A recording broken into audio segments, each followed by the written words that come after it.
Bien, en la clase anterior quedamos en que en la definición del coeficiente de eficiencia, hicimos el comentario en el caso que para el caso del ciclo de Carnot el coeficiente de eficiencia debe ser el mayor posible, dado que la máquina de Carnot, el ciclo de Carnot, es el que permite el,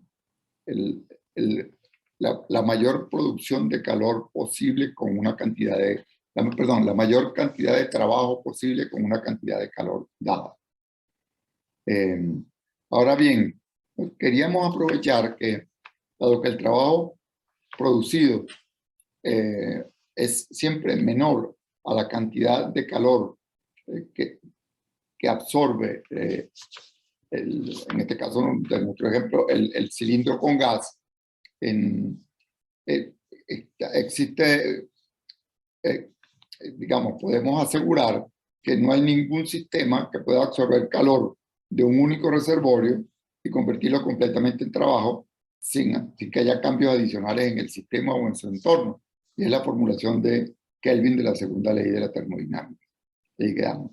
Ahora, nosotros habíamos comentado que queremos tratar de expresar el trabajo en función de la cantidad de calor absorbida por el sistema, es decir, por el cilindro con gas en el caso nuestro, el sistema auxiliar, de la temperatura del calentador, TH, y la temperatura del enfriador, TC.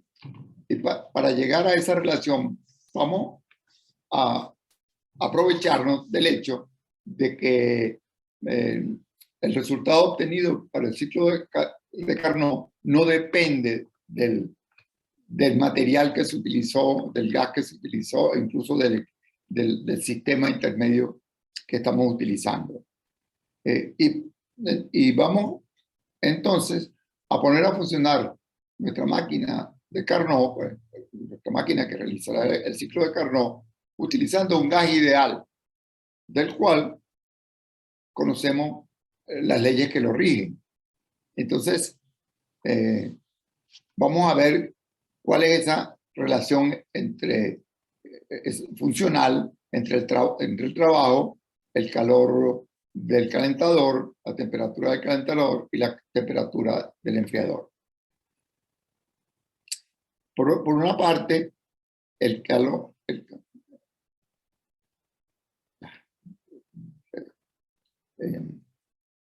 por una parte, dado que se trata de, en este caso tenemos un gas ideal, nosotros podemos calcular el calor absorbido por el gas durante la expansión isotérmica entre el estado A y el estado B, es decir, el que corresponde a la isoterma superior en el gráfico de P en función de B.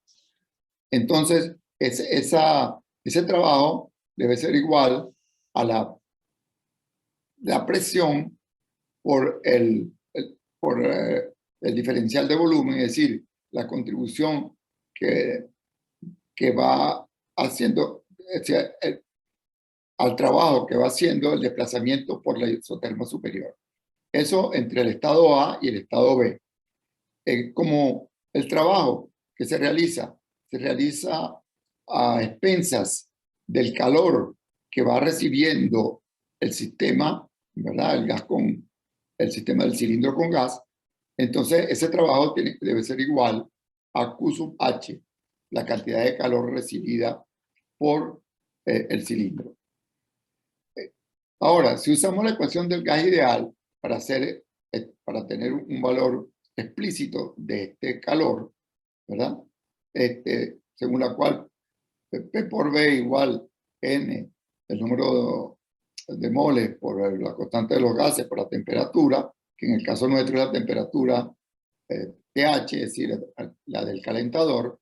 Si hacemos esta sustitución, tendremos que esto se puede escribir como, despejando de aquí la P, queda esto igual NRTH entre B multiplicado por el diferencial de B, en esta suma, en esta integral, que no es más que una suma. Luego tenemos N esa integral resulta igual, dado que estos son constantes, TH, R y N son constantes, entonces pueden salir de la operación de suma, es decir, de la integral, y la integral da logaritmo de V sub B entre V sub A. O sea que el calor recibido por el cilindro es igual a NRTH logaritmo de V sub B entre V sub A. De manera que QH entre TH, si lo ponemos, pasamos el T para el primer miembro, será igual a NR logaritmo de BB entre BA. De manera similar, la contracción isotérmica, la que se da en la isoterma inferior, es decir, la que se produce mientras está en contacto con el enfriador, ¿verdad? Que tiene temperatura TC, esa debe ser una expresión similar a esta, con integral que con extremos distintos, ¿verdad?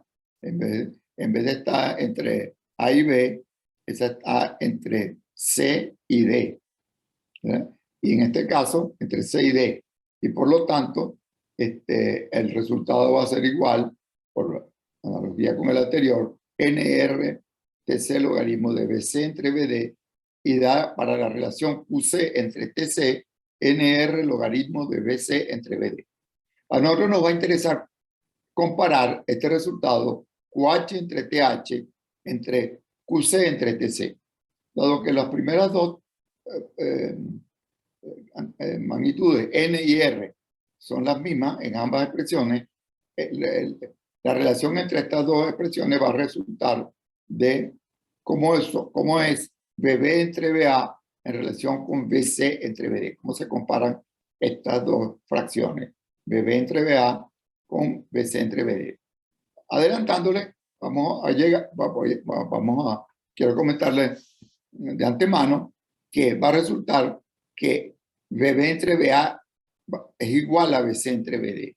Y por lo tanto que QH entre TH va a terminar siendo igual a QC entre TC. Vamos a verlo. Efectivamente, para hallar esta relación entre BB y BA y BC y BD, vamos a considerar la expansión a lo largo de las curvas adiabáticas, es decir, cuando el sistema se mueve sin intercambio de calor. Eso es BC en el lado en derecho del gráfico, ¿verdad? La isoterma que está más hacia la derecha, y luego la contracción que se hace desde el punto D al punto A, es decir, la isoterma que cierra el gráfico por el lado izquierdo. De manera que, comparando esas dos transformaciones adiabáticas, vamos a encontrar la relación entre BB entre BA y BC entre BD. Recordemos que la ecuación de una curva adiabática es esta que está aquí, P por B a la gamma, donde gamma es la CP entre CB, la capacidad calorífica a presión constante entre la capacidad calorífica a volumen constante. Entonces, P por B a la gamma es constante. Esa es la ecuación de una adiabática. Como a nosotros nos interesa la relación entre que incluye la temperatura, ¿verdad? Es decir, que participa la temperatura, vamos a utilizar de nuevo la ley que rige a un gas ideal, la ecuación de estado del gas ideal.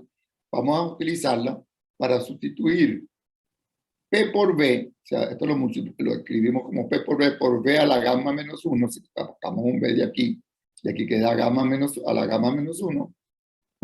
Este P por B vamos a cambiarlo por su equivalente NRT, donde N y R son constantes. Por lo tanto, al final, lo que vamos a tener es que T, una ecuación según la cual T por B a la gamma menos 1 es constante, que es una ecuación para la curva adiabática, pero en las variables T y B, en vez de la variable P y B que teníamos al principio, ¿verdad?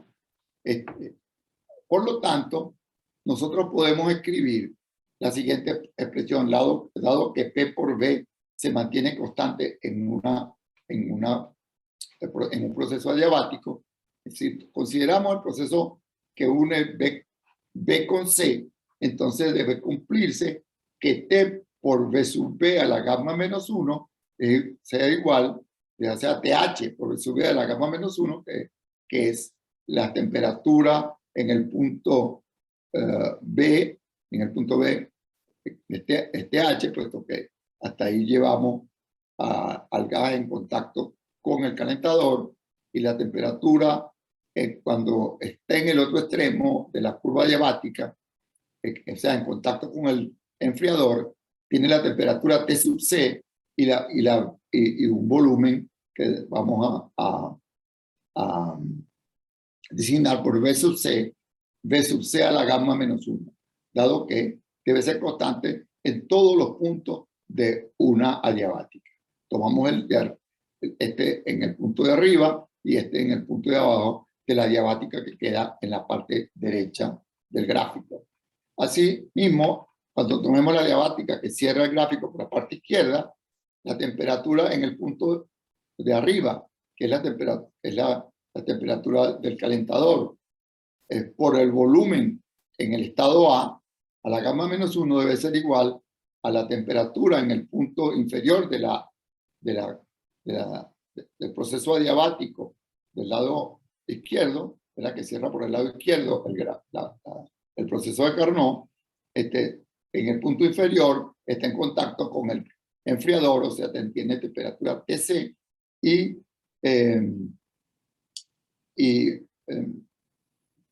perdón, TC y tiene el volumen que corresponde al estado D, o sea, BD a la gamma menos 1. Entonces, esto es producto de esta ecuación, que es la ecuación de una curva diabática en las variables T y B. Comparando estas expresiones, nos damos cuenta que si dividimos una entre la otra, vamos a obtener que BB entre BA, bueno, vamos a tener que BB entre BA a la gamma menos 1 es igual a BC entre BD a la gamma menos 1, por lo tanto, BB entre BA es igual a BC entre BD. Y si eso es así, como habíamos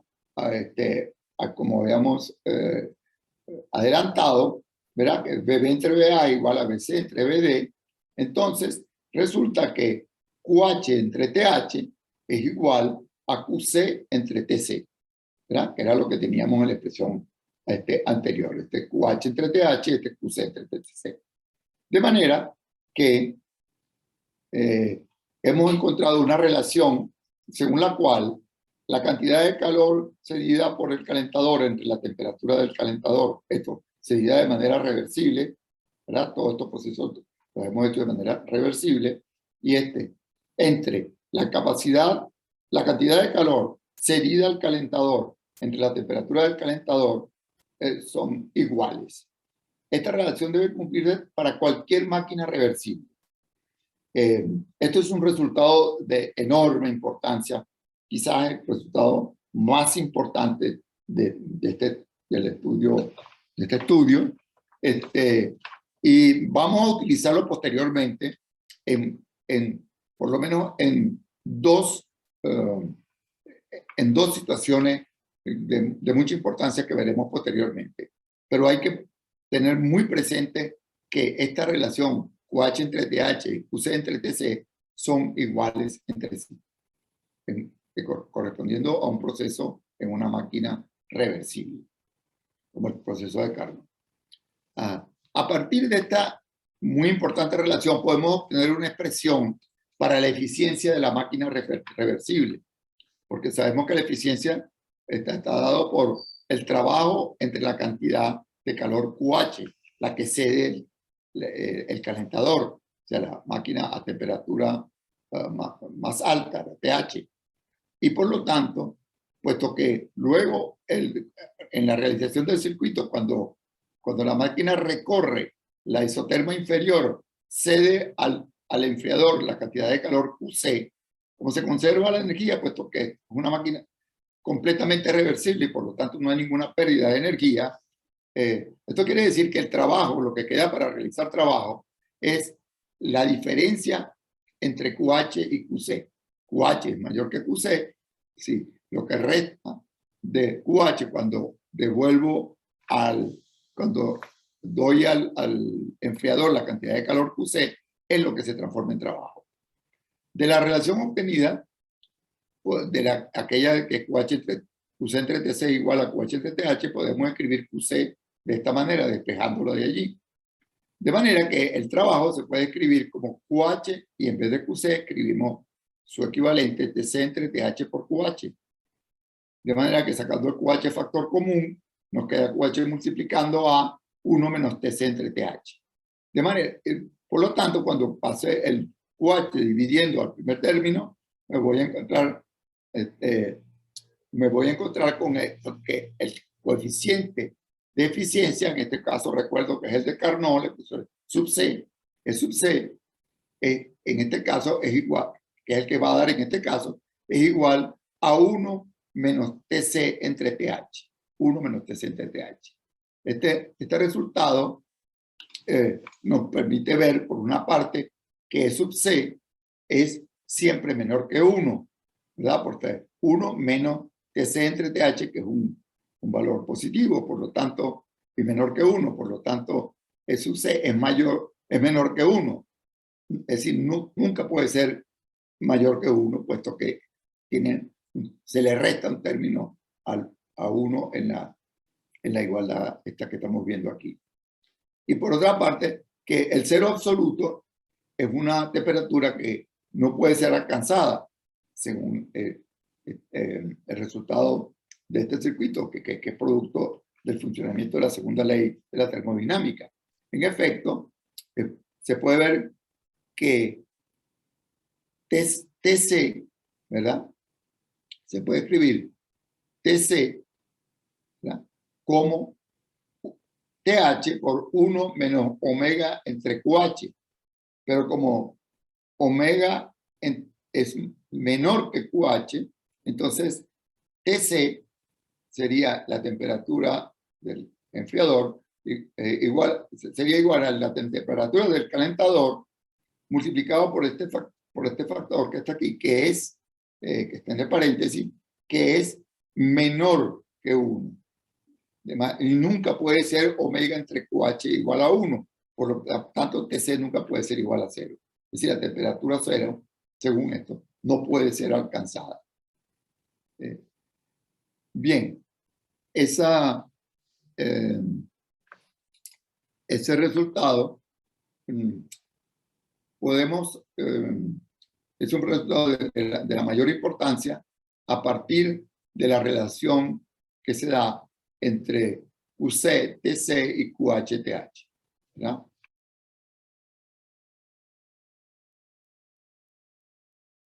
El mismo círculo de Carnot, circuito de Carnot, cuando hagamos el circuito en sentido contrario. Nosotros recorrimos el circuito, podríamos decirlo, en el sentido de las agujas del reloj. Veamos cómo podemos interpretar un proceso en el cual se hace el recorrido en el sentido contrario a las agujas del reloj. En este caso, vamos a obtener un resultado que se refiere a una máquina que es capaz de extraer calor del reservorio frío y realizando trabajo sobre la máquina, hacer que, por una parte, extraiga calor del reservorio frío y expulse calor, o sea, ceda calor al reservorio a mayor temperatura.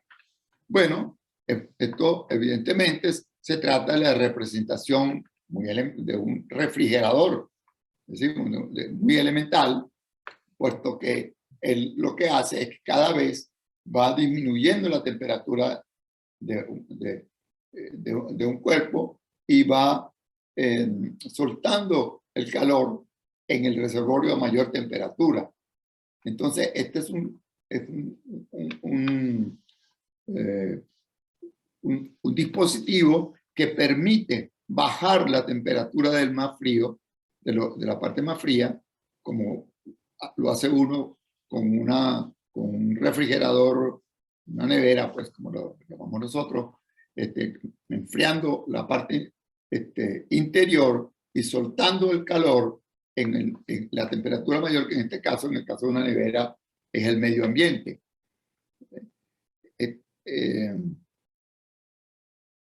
Ahora, fíjense que una máquina de Carnot que funciona en sentido inverso, ¿verdad? En sentido contrario a las agujas de reloj, como les estoy diciendo, se recorren en un sentido contrario a ¿verdad?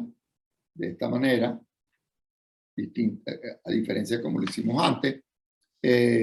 Bueno, pero como se trata de un circuito de Carnot, ¿verdad? Un ciclo de Carnot como el anterior, solo que recorrido en sentido contrario, se mantiene la relación entre QH-TH y QC-TC. De nuevo, QH entre TH es igual a QC entre TC. El trabajo necesario para hacer funcionar la máquina, el trabajo omega, ¿verdad? Del que vemos aquí, precisamente en este gráfico de funcionamiento de la máquina, en el que solamente tiene diferencia con el que vimos anteriormente, y que las flechas están cambiadas de sentido, ¿verdad? En todas estas.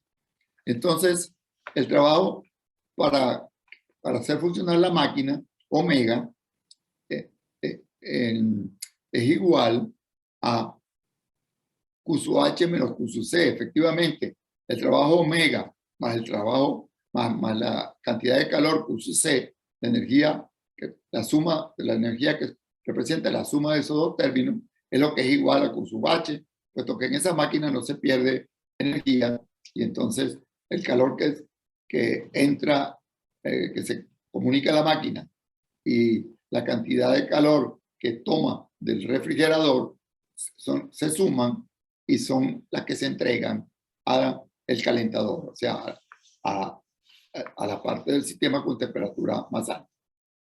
El coeficiente de eficiencia de este caso, que es prácticamente es mover a la inversa, recorrer a la inversa, recorrer el circuito de Carnot, el coeficiente de eficiencia, que lo vamos a designar COP por sus siglas en inglés, que supongo que en el normal debe estar así, es igual a la cantidad de calor que es capaz la máquina de extraer de la fuente fría entre el trabajo que hay que hacer para extraer esa cantidad de calor, ¿verdad? Siempre el trabajo, o sea, lo que uno pone, que es el trabajo que hace sobre la máquina, y el resultado que obtiene, que es extraer del refrigerador, o sea, de la parte más caliente, una cierta cantidad de calor. Entonces, eso es igual entonces a Q sub C entre QH entre TC, y utilizando la relación entre QH entre TH y QC entre TC, se puede escribir como la temperatura TC, la del enfriador, menos entre la temperatura del calentador menos la del enfriador. Bueno, la segunda ley establece la imposibilidad de construir un refrigerador perfecto, es decir, donde el trabajo que haga falta aquí hacía falta para extraer la cantidad de calor Q sub C de la fuente fría sea igual a cero, y que entonces la cantidad de calor que se cede al calentador, o sea, en este caso el medio ambiente, en el caso de una nevera, como les decía, sea igual a la cantidad de calor que se trae de la fuente fría, del interior de la nevera, en el caso del ejemplo de la nevera. Quiere decir que la segunda ley no permite que se construya un refrigerador perfecto. Por otra parte, de manera similar a lo que hablamos en el caso, cuando estudiamos el circuito de Carnot, dado en el otro sentido, ¿verdad? Ningún refrigerador que funcione entre dos temperaturas dadas, ¿verdad? Como TH y TC, puede tener mayor rendimiento que una máquina refrigeradora de Carnot. La máquina refrigeradora de Carnot es el máximo que puede lograrse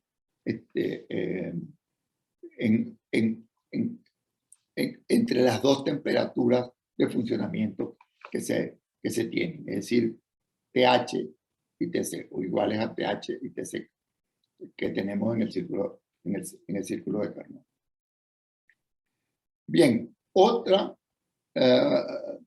digamos, una utilización similar, aquí una referencia un poco más bien rápida les voy a hacer, a un caso de una bomba de calor, que de hecho, de nuevo es un refrigerador, solo que tiene un objetivo diferente.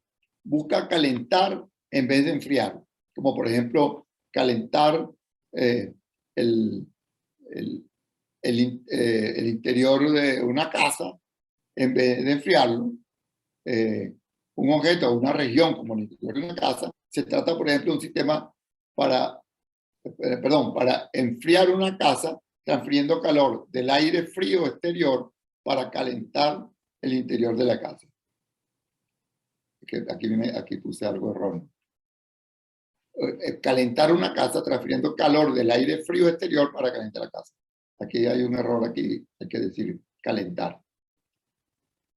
En ese caso se hace un trabajo para absorber el calor QC del reservorio frío, que en este caso generalmente se trata del medio ambiente, y transferir el calor QH al reservorio caliente, que sería en este caso el interior de la casa.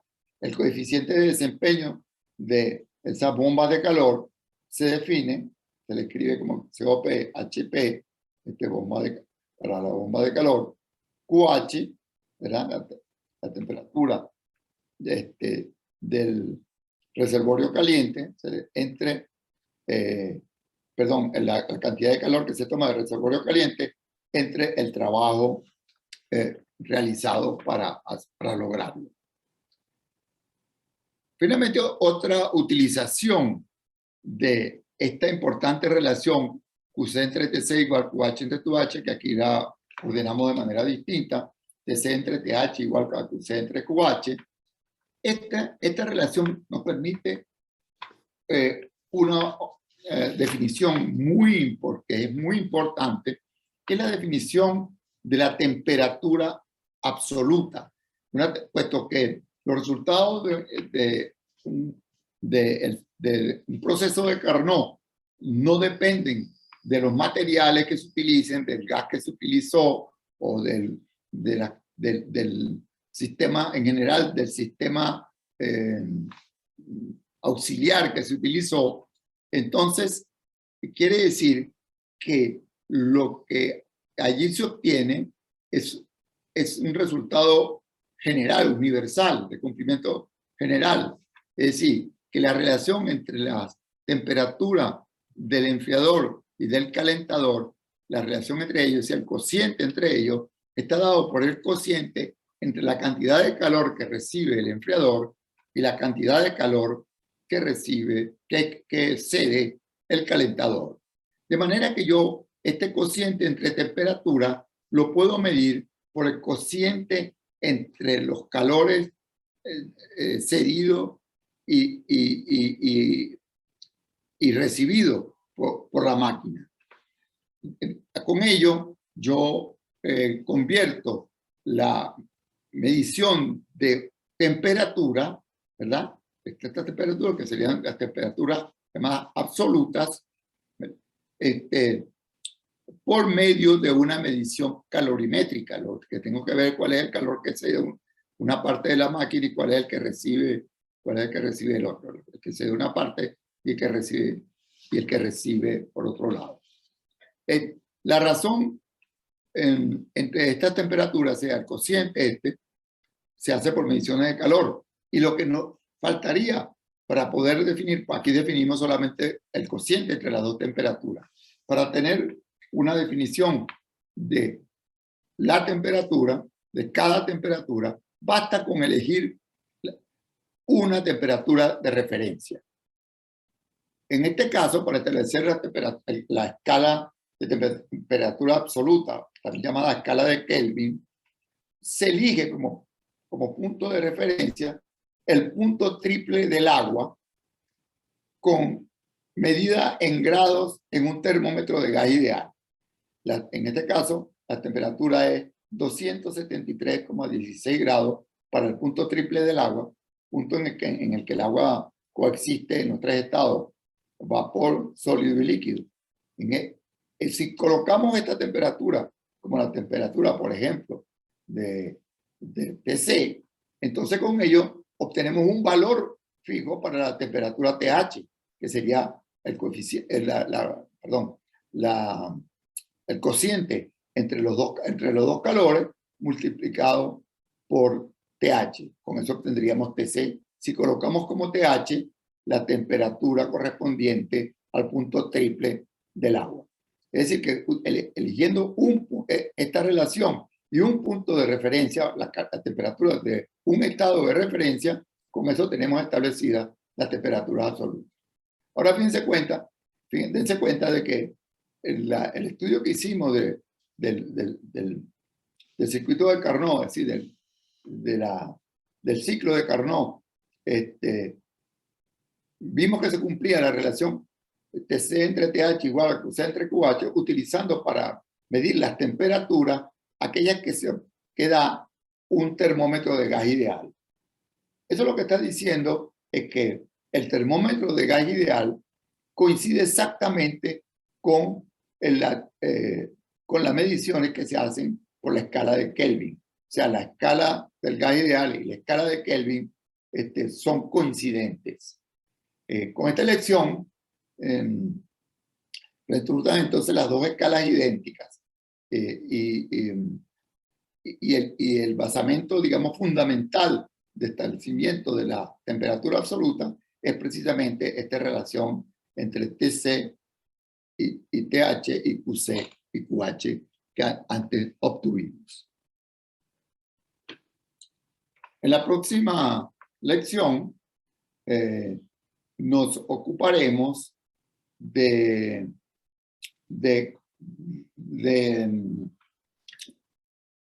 la comprensión, la introducción de una magnitud y la comprensión de su sentido físico, una magnitud muy importante que es la entropía del sistema. Entonces vamos a ver qué es la entropía del sistema y vamos a ver su utilización en el estudio de las máquinas, en particular de las máquinas térmicas.